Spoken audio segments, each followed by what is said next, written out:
Coming up on COS Now, we're diving into the growing momentum behind the Article 5 movement as New Hampshire and South Dakota are gearing up for historic votes. Plus, exclusive interviews, live event coverage, and the latest wins for Convention of States action. All that and more on COS Now.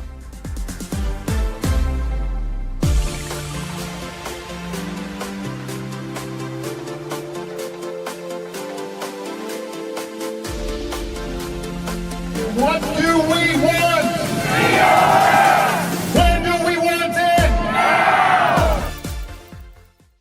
Happy Monday, everybody. I'm your host, Rachel Martin, and this is COS Now, where we bring you all the latest updates regarding the Convention of States movement. Before we get into today's video, make sure that you like this video, subscribe to the channel, and ring that notification bell so you never miss any upcoming content that we have for you guys. More states are lining up to consider COS Action's Article 5 resolution in this year's legislative sessions, including New Hampshire and South Dakota. That means we're about to see public hearings, legislative debates, and even votes on our legislation. We're getting closer and closer to reaching the constitutional threshold to call the first ever Article 5 Convention of States. This is a huge step forward to stop federal overreach for good.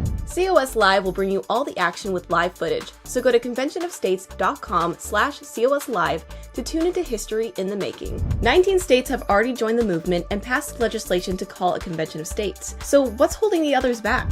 On this month's edition of COS At Home, a panel of legislators shared their experiences and stories about how they helped their states take that important step. To watch the full episode, go to conventionofstates.com/at-home or subscribe to Convention of States wherever you listen to podcasts. So are some states closer than others? To preview the 2025 legislation sessions, COS President Mark Meckler hit the airwaves with Amanda Head on her Furthermore podcast. Seems like every time I talk to you, there is another state added, or another state or two added to the list. But congratulations, by the way, to those 19 states. There are some states where this is kind of moving through the pipeline, but I want to encourage my audience to call their state reps and to really just kind of push this across the finish line.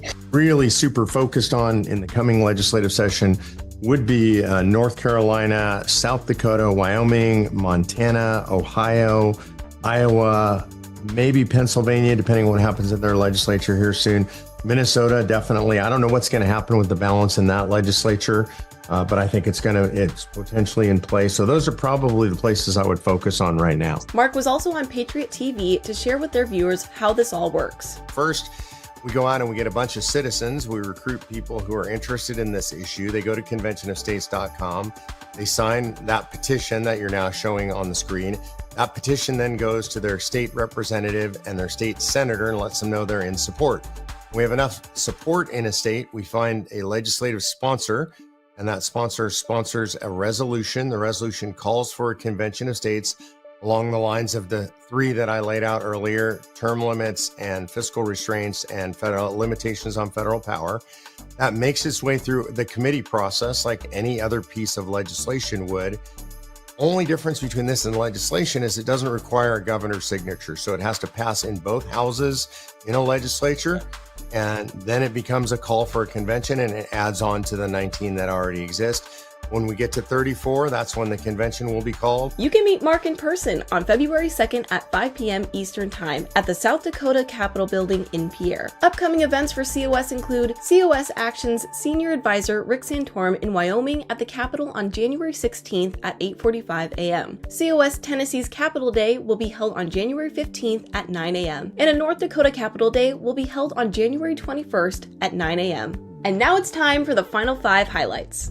A Michigan Board of Commissioners announced its support for COS, a huge win for the local Convention of States team. Meanwhile, COS Hawaii won a legal battle with City Hall. You can read the full details on the conventionofstates.com blog. Recently, the American Spectator published an op-ed by a Convention of States supporter in Ohio. Local letters to the editor continue to be an effective way for citizens to raise awareness about Convention of States, including these recent submissions in North Carolina, Pennsylvania, and Montana. Convention of States is a citizen-led movement, and I love seeing all the activity going on across the country. Here are some recent photo submissions showing citizen activity at COS events, including Iowa, Tennessee, Maine, Pennsylvania, and Colorado.